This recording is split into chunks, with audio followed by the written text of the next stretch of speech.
Greetings all, and welcome to Bedtime Stories for Grown-Ups. My name is Magid Andrew Raymer, and I will be your host, reading you around half an hour of stories each week from a book called Rivka's Sewing Machine, Modern Jewish Tales of Magic and Mystery. This week our story will be longer than usual, so instead of reading 3 as I have been, I'll just be reading 1. And given what's going on in the background, you may come to it thinking that it's a kind of an escapist story. But as I read over it again last night and this morning, I thought with a few little changes in it, that it was actually relevant to what's going on in the background in this difficult, challenging time. I want to thank our hosts, Dan Libinson and Lex Rofberg, the creators of Judaism Unbound, and thank April Stern, who are our guides on jewishLIVE, this magical, mysterious, wonderful space that brings us together from all over. So take your shoes off and get comfortable, put a pillow behind your head, stretch out, relax, and imagine that we're all sitting perhaps by your bed. Perhaps I'm your parent, just holding your hand as I tell you a bedtime story.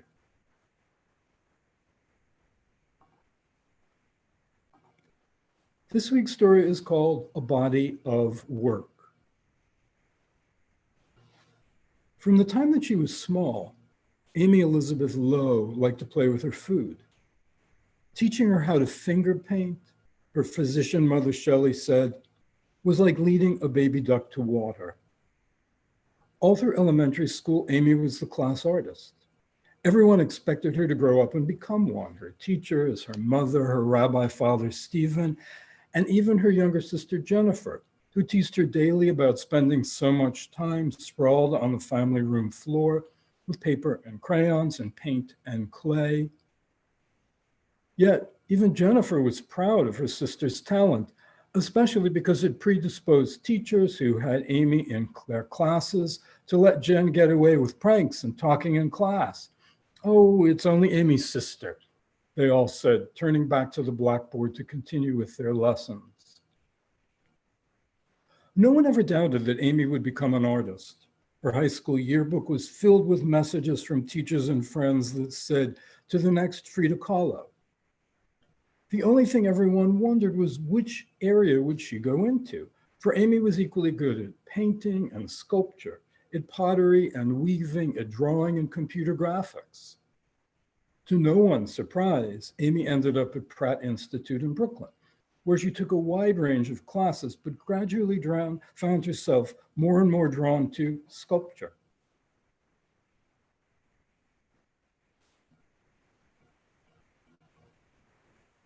"My goal," she wrote in her journal during her junior year when she was sharing an apartment with 2 young women from her class, "is to eventually do large urban sculpture."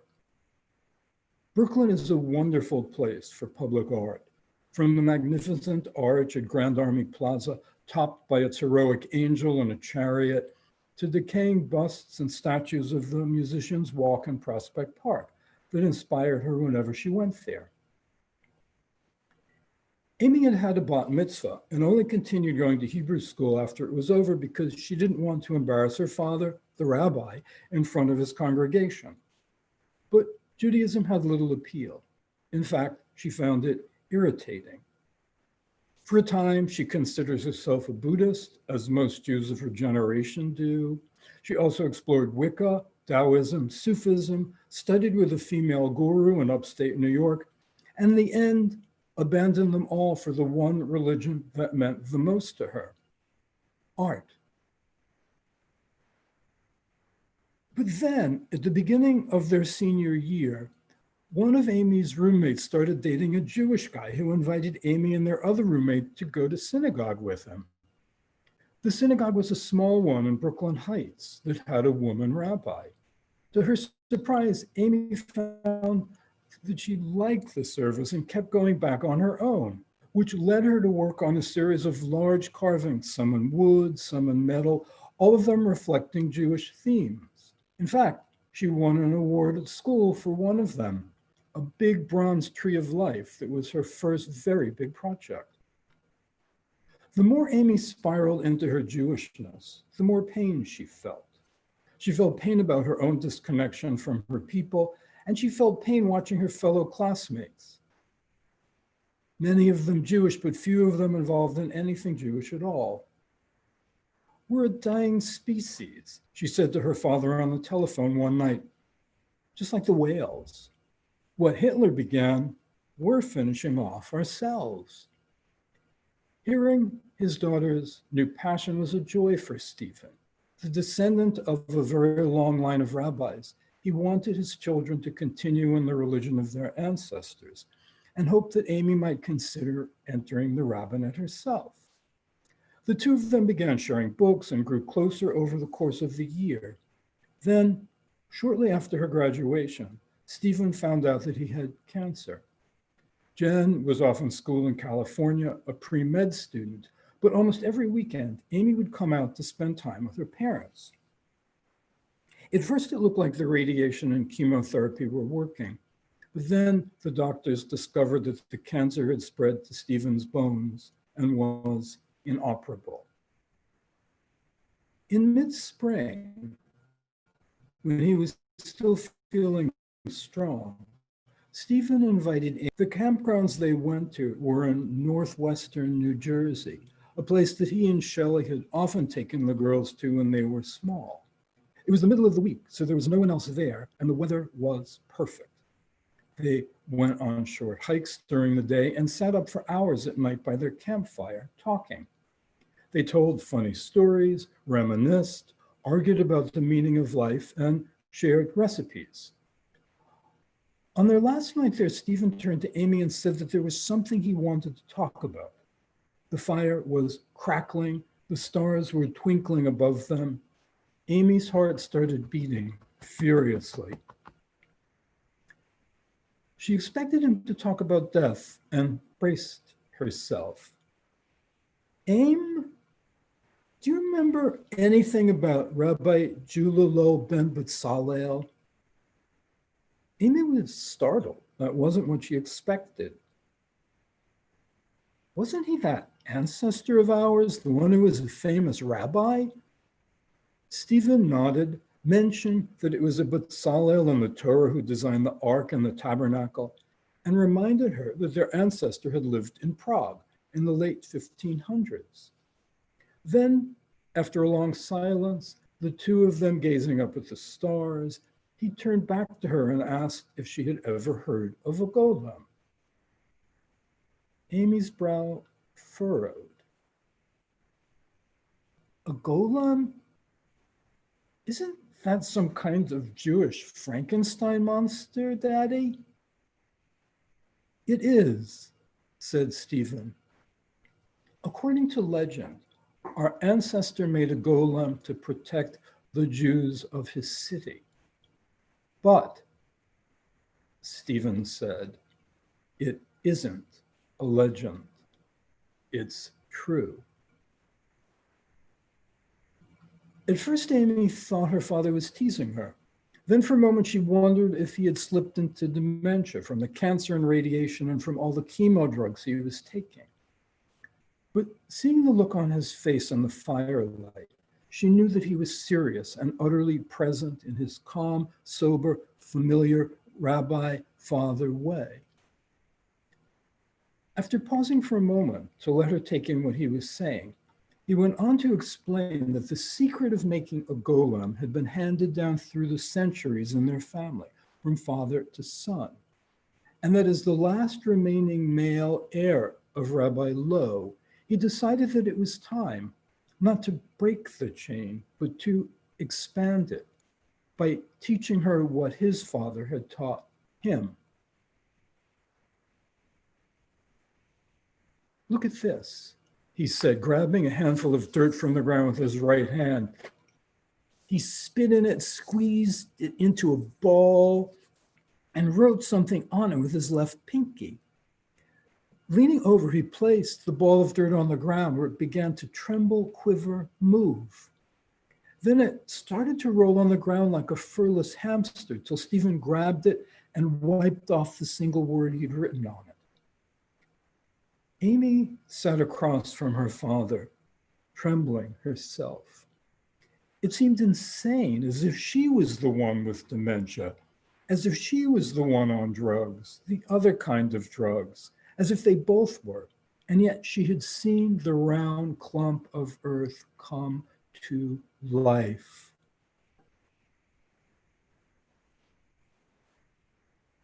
At first, Amy sat there, silent in awe. Then she got angry. If all the men in the Lowe family know how to make a golem, why didn't Grandpa Sam make one? Why didn't he make an army of them during the Holocaust? Stephen was silent for a long time, staring into the fire. Then he looked up at his daughter and said, maybe if our family still lived in Europe, he would have. But my father was born here, and most of us didn't know what was going on in Europe until it was too late. Unspoken through the conversation was Stephen's own impending death. And it remained unspoken. Instead, Rabbi Stephen Lowe taught his daughter how to bring to life a clump of dirt, a lump of clay. Their trip came at the end of Stephen Lowe's last good week.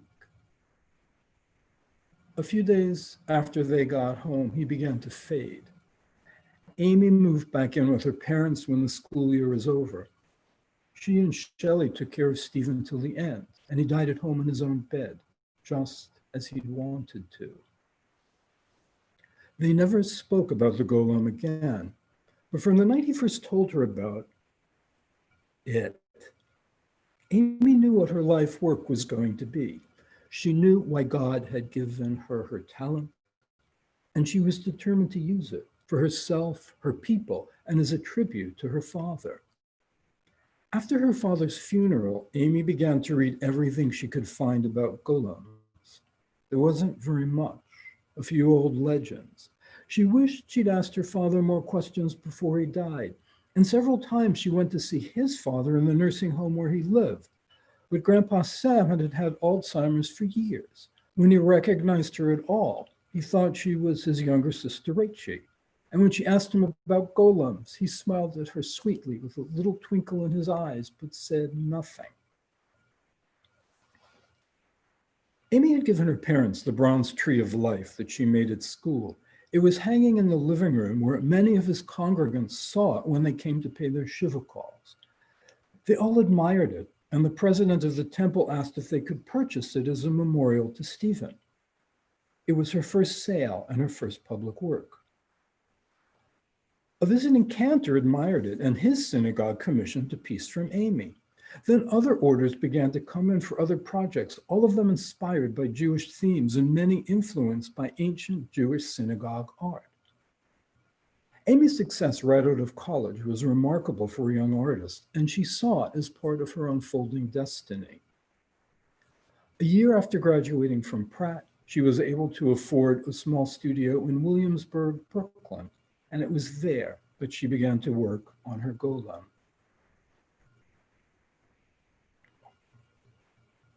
Her father had taught her what he knew, the proper intention and the secret name of God that brought the golem to life, a name known to virtually no one else but the members of their family. He taught her how to write it and how to remove it several times until he knew that she had gotten it right by the jiggling lumps that then stopped jiggling. Wishing he were there to watch her, she experimented at first on her own by making animals, each one larger than the one before. A mouse, a hamster, a rabbit, a cat. She used the best clay she could find, writing the sacred name and then erasing it on everything she sculpted and brought to life. Except for a very large ruddy dog she called Caleb, who she made to protect her, as her neighborhood in Brooklyn didn't quite feel safe to her as a single young woman. To the esoteric training she received from her father, Amy married practical lessons in anatomy that were inspired by her physician mother, but to whom she, like her father, never told their secret. Her mother gave her anatomy books, talked about autopsies, and even invited her to attend one, which Amy declined. Instead, for more than a year, she struggled to shape from clay a life-size human figure whose body and facial expression displayed the qualities she wanted it to carry, making it and remaking it. Her ancestor's golem had been little more than a shapeless mass of clay, but Amy set out to create a golem with intelligence and sensitivity, compassion, courage, and clarity. She wanted it to be strong and yet not a bully, tender but not passive, and found herself studying the portraits of Jewish women from history who were leaders she admired, drawn to various qualities in their faces. Bella Abzug, who once spoke at her father's synagogue, Emma Goldman, Betty Friedan, Emma Lazarus, Ruth Bader Ginsburg, and she found herself lingering over the only two surviving photographs of the first woman ordained a rabbi, Regina Jonas, allowing them all to mix and merge in her mind's eye, her mind's hands. And remembering how much her mother loved listening to performer Carole King, especially her song Tapestry, Amy wove a little in of her face and personness into the woman she was imagining too. Her first 6 attempts at creating a golem were failures. Too tall, too short, too sad, too stern, too remote, too intense. But finally, out of the wet clay that she kept on her work table under long damp sheets, on her 7th attempt, a face and body emerged as if on their own that bore all the characteristics she was seeking. For a week, she lived with it, fasting and praying, until she knew deep in her bones that this new version was just right. And then in the early hours of the new week, Amy returned to her studio, having meditated all morning, washed her hands, said the Shema 4 times, facing in each direction, something her father had not taught her that she felt called to do herself.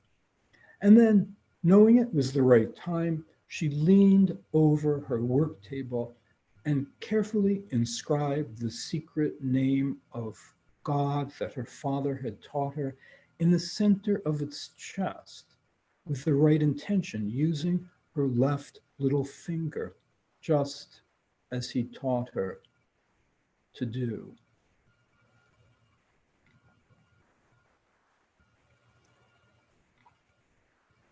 Almost immediately, the clay began to take color. Its chest began to rise and fall.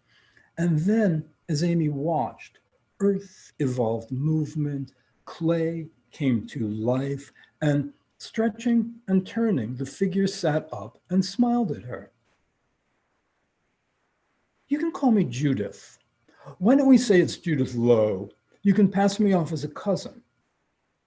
The golem spoke in a warm voice with a New York accent just like Amy's, and she reached out her hand to Amy, who took it, amazed at how cold but very human it felt. Although she was used to making animals and bringing them to life, this was different, and she stood beside her new cousin, speechless. It was Judith who went on. Actually, if we tell people that I originally came from Russia, no one will be able to follow my tracks and find out I don't have any. And as she said those words, Amy noticed that she was now speaking with a slight foreign accent, obvious but not overpowering. Amy was amazed when Judith pulled the damp sheet around herself and got up from the table. She was a little wobbly at first, like a newborn deer or calf. But as she made her way toward the large open window of what formerly had been a bread factory, now divided up into artists' lofts and studios, her legs got stronger and her walk became steady. Amy followed her to the window. Judith stood beside it, pressing her hand to the grimy glass, staring out at the single tree on the other side and to the lot across the street that looked like a war zone. Amy saw that she was smiling. We can get to work tomorrow, Judith said. I'll need some kind of wardrobe. It can be simple. I don't mind. In fact, simple would be better, but tasteful. And so it was that their journey began, with Judith squeezed into a pair of Amy's jeans, an old sweater skirt, and her paint-spattered running shoes, the two of them heading off on the subway to Macy's to go shopping. Events unfolded so quickly that it's difficult to keep track of them. Judith Lowe began attending synagogues all over New York. She started volunteering at different Jewish organizations and used Amy's loft as her home base, going off to visit Reform congregations on the Upper West Side, storefront shuls in Crown Heights, take the train out to Long Island in New Jersey, listening, everywhere she went. Soon, this attractive woman from somewhere in the former Soviet Union that she didn't like to talk about, with her wonderful tan even in winter, her dark curly hair covered with a kerchief, but who never looked dowdy, was being noticed here for her administrative skills, there for her Talmudic scholarship. And when her articles began to show up in different Jewish magazines, when she began to appear on radio and television shows, people from coast to coast started talking about her. Judith had the ability to draw Jews back to their heritage. Some, after hearing her speak or reading one of her articles, started keeping kosher and going to services. But others became vegetarians and joined Jewish study groups concerned with environmental rights and global healing. That she could inspire people as she did was amazing. But even more amazing, especially for a woman in a male-dominated tradition, even with all of its changes with women rabbis in all movements, although very few in some, was what Judith Lowe found possible to reconcile, was Jews from every movement and none. The Worldwide Conference on Global Jewry that she organized and chaired brought together in absolute harmony and deep communication Orthodox rabbis, Israeli politicians, goddess-worshipping Jews, Buddhist Jews, Muslim Jews, converted Jews, people who thought they were Jewish in a past life, people who had never connected with their single Jewish ancestors' legacy before, or even knew that they had one until they took a DNA test. In her opening address, Judith called the conference the shared creation and dialogue of the third temple that our people have been yearning for over 2 millennia.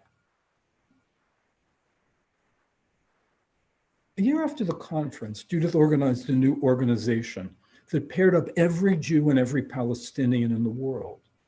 For the first time, following the guidance she'd laid out in her best-selling book, Walls Need Doors, each side was able to hear the other's position without anger.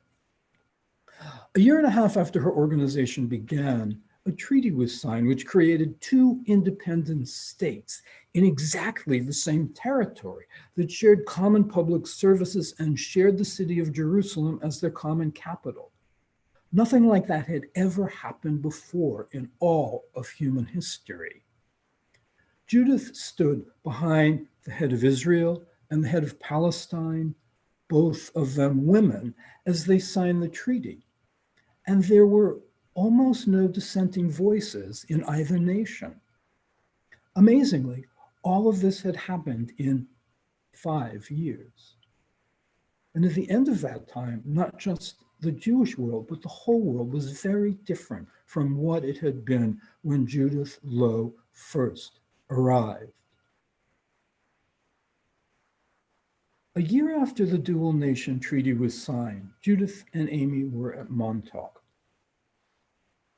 at the beach, walking with Amy's dog Caleb, now a bit slower with age. Judith was walking in the water barefoot, her pants rolled up to her knees, splashing. It was late March, and although it was a warm and beautiful day, the water was still too cold for Amy, who was walking on the soft white sand. Amy had become Judith's manager. That she hadn't done any artwork in 5 years was far from her mind. Like a tree that knows exactly what it is, she was thoroughly content with her life. So it was a great surprise when Judith, laughing, came running up the sand toward her, spun her around, and put her hands on Amy's shoulders, looked deep in her eyes and said, "I'm done." Done with what? Amy asked as Caleb dashed up and shook himself off, spraying both of them. Had she finished another speech, tied together her ideas for another book, another conference? Shrugging, Judith rolled her head around in a large circle and said, with this, with everything. Amy had no idea what she meant, but where will you go? What will you do? The human sputtered to the golem in a pink sweatshirt who was standing in front of her. Judith gave Amy a long and penetrating look. Amy's chest tightened. She could hardly breathe. This was her friend. How could she go away?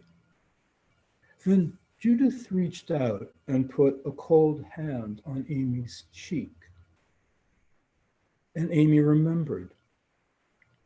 Judith was clay, good clay, the best clay, but she was clay nonetheless.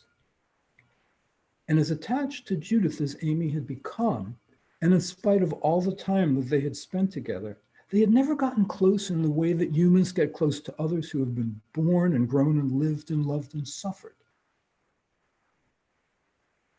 Judith took a step back from Amy, smiling. The work you created me to do is done. I've created a legacy that will endure, at least for a while, dear. And now it's time for me to go. Amy understood. And Amy Lowe, it's time for you to get back to your studio. Time for you to do this all over again, but this time thinking climate healing.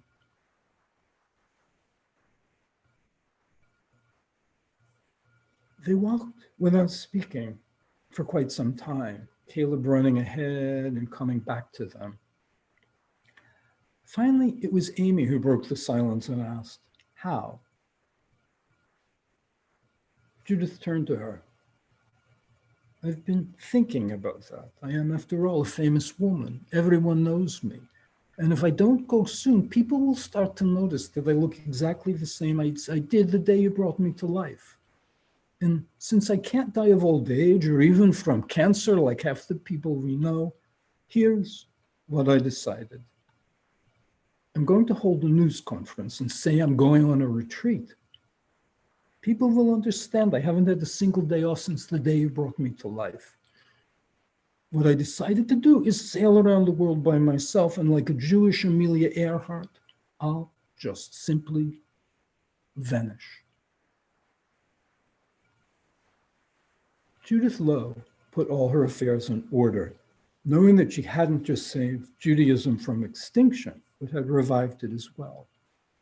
With a small percentage of the royalties from her books, tapes, and lecture tours, she bought herself a nice sailboat. The rest of the money went to the Living Judaism Foundation that she started. Sobbing, Amy saw Judith off at the dock on Long Island where her boat was moored, with Caleb barking at her till the little blue boat vanished from sight.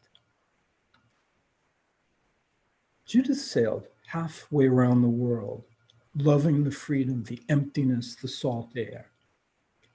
In the middle of the Pacific, on a perfect day of azure sky and golden warmth, she slipped out of her t-shirt and shorts, dived into the water, and leaped and swam with the dolphins who had followed her for much of the trip.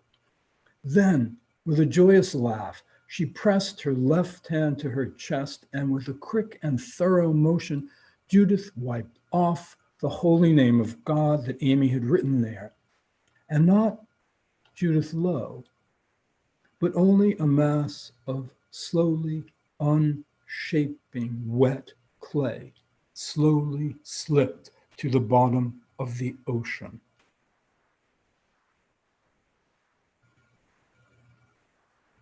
A Samoan fishing vessel found the boat drifting alone.